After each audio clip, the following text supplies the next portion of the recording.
আমার স্বর্ণের কলস দিব বলছে। এখন আমি বিশ্বাস করি যে প্রতারণা কিভাবে করে, আমার সাথে এভাবে প্রতারণা করছে করিয়া আমার তো এগুলা নিচ্ছে, কিন্তু আমি বুঝি নাই কোনোদিনও যেন আমার লগে এরকম ব্যবহার করিয়া যেন এরকম করতো। যারা কেমন বেলকি দেয়, এরকম বেলকি দেয় ওদের মাথা নষ্ট করে লেগেছে। মানে ওরা বুঝছে উঠার আগেই কিন্তু ওনার কাজ উনি করে চলে গেছে, যে খালা আপনার সেন্ডা দেন, আপনার কানে দুলটা দেন। এটা কি করে ওটা কবিরাজের কাছে যাবো, কবিরাজের কাছে গেলে কি হইব, এটা দিয়ে আমি আর অন্য গয়না আনবো। আপনি বাসা বাড়ি থাকেন না কেন? আমরা জিজ্ঞেস করলে বলতো যে বাসায় থাকতে পারি না, আমার কিছু সমস্যা আছে, আমার লগে যক্ষা জিন আছে, এই জন্য আমার বাসায় থাকতে দেয় না। আমি যদি অন্য বাসায় থাকি আমি ভালো থাকি। অল্প পর্যন্ত আমি কান্তা আছি টাকার জন্য। আমি ঋণ দিতে অনেক কষ্ট, আমি কিস্তি টাকা দুইটা কিস্তি টাকা ছুটাই ওরা টাকা দিচ্ছি। এরা জিন্স চাল দিচ্ছ, জিন্স চাল দিয়ে হয় এমন করিয়া প্রতারপ করে হয় আমাকেও সবকিছু লয়ে গেছে। এই হইছে মুক্তা যে আমার সাথে প্রতারণা করছে। এই হইছে এই মুক্তার শ্বশুর যে আমার সাথে যে প্রতারণা করছে, ওর শ্বশুর আমার বাসায় আসছে, হেও আসছে, হের ওয়াইফও আসছে। আর এটা হইছে ওর বড় ভাই।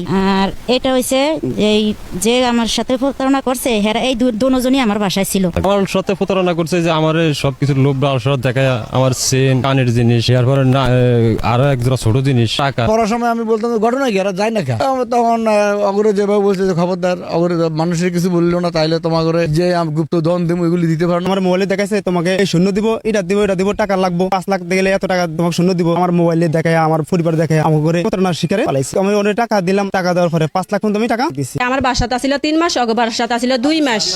আমার স্বামীর কষ্টটা কামাতে অনেক খারাপ লাগে। অল্প পর্যন্ত আমি কান্তা আছি টাকার জন্য। আমি ঋণ দিতে অনেক কষ্ট, আমি কিস্তি টাকা দুইটা কিস্তি টাকা ছুটাই ওরা টাকা দিচ্ছি। এরপর আমি এলাকার দানা ফানা করে আমি অনেক গাইরা গেছি। আমার জিনিস নিছে, হে জিনিসের লাগে আমার সবে ধরতে আছে। প্রতারণা না, হে বহুত কিছু করছে। আমি জুতার মালা গলা দিতাম, মাথার চুল চাই চাল কাটতা দিতাম, দিয়া আমি এলাকায় ঘুরাইতাম। আমার এই এলাকায় এমন কোন লোক নাই যেন ওরে না চিনি। তো আমার রগে যেগুলা করছে, এখন আমি বিশ্বাস করি যে প্রতারণা কিভাবে করে, আমার সাথে এভাবে প্রতারণা করছে করিয়া আমার তো এগুলা নিচ্ছে, কিন্তু আমি বুঝি নাই কোনোদিনও যেন আমার লগে এরকম ব্যবহার করিয়া যেন এরকম করতো। আমার স্বর্ণের কলস দিব বলছে, আমার কলস টলস যাই কিছু দিব, ওইটা তো আমি ইয়াতে ফোরছি। আর বেশিরভাগ ফোরছি যেন আমার মেয়ে নিব, ধরেন মেয়ে নিব, ব্যাংক ব্যালেন্স অনেক কিছু স্যালারি আছে, তাহলে আমি আমার মেয়েটা যদি ওই ঘরে দেই তাহলে আমিও তো সুখী। মা পরিচয় দিছে, এটা বলছে যে ওর মা। আর এই হইছে মুক্তা যে আমার সাথে প্রতারণা করছে। এই হইছে এই মুক্তার শ্বশুর যে আমার সাথে যে প্রতারণা করছে, ওর শ্বশুর আমার বাসায় আসছে, হেও আসছে, হের ওয়াইফও আসছে। আর এটা হইছে ওর বড় ভাই।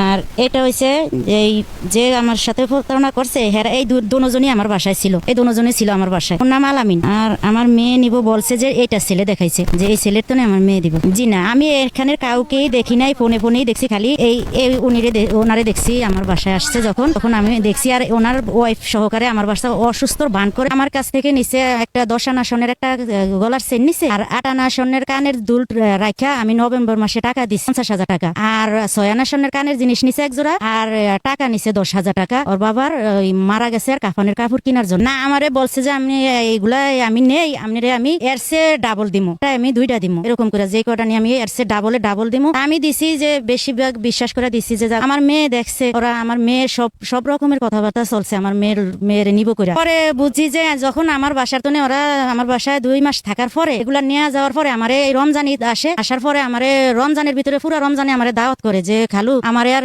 আমার বাড়িওয়ালারে দাওয়াত করে যে আপনারা ঈদের পরের দিন আমাকে বাসায় আসবেন। পরে এই রমজানের 3 দিন থাকা অবস্থায় ফোন যত আমরা ফোন দেই, খালি ফোন ওর বাচ্চায় ধরে, ওর যে মায় ধরে, এরকম মানে ওই কিন্তু আমাকে দাঁত নিয়ে যাইতেছে।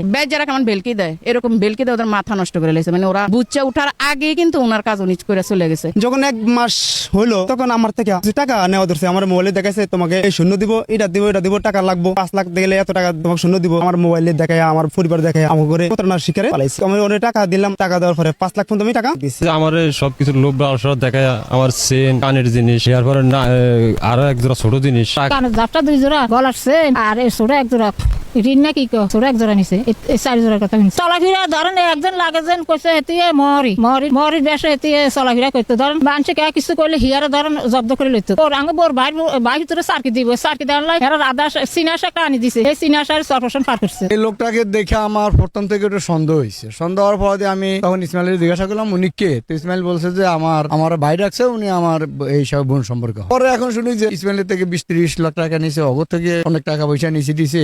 সবসময় ফার্স্ট ওয়ার্ডের প্রতারণাটা হইলো ইসমাইল ভাইয়ের বাসায় আর আনোয়ার ভাইয়ের বাসায়, এটা আমরা উপযুক্ত বিচার চাই। তাকে আমি খালা ডাকছি বুঝছেন, জি, তার সাথে ভালো সম্পর্ক ছিল, কথা বুঝছেন। ভালো সম্পর্কর ভিতরে তার দেওর পুত আছে না, ওই যে ইসমাইলের নাম লইলেন, জি, এ হচ্ছে তার দেওর পুত, বুঝছেন, কথা বুঝছেন। আমরা ডাক্তার দেখাইছি বুঝছেন ভাইয়া, ভোলা এই মহিলা ভালো ডাক্তার ছিলেন।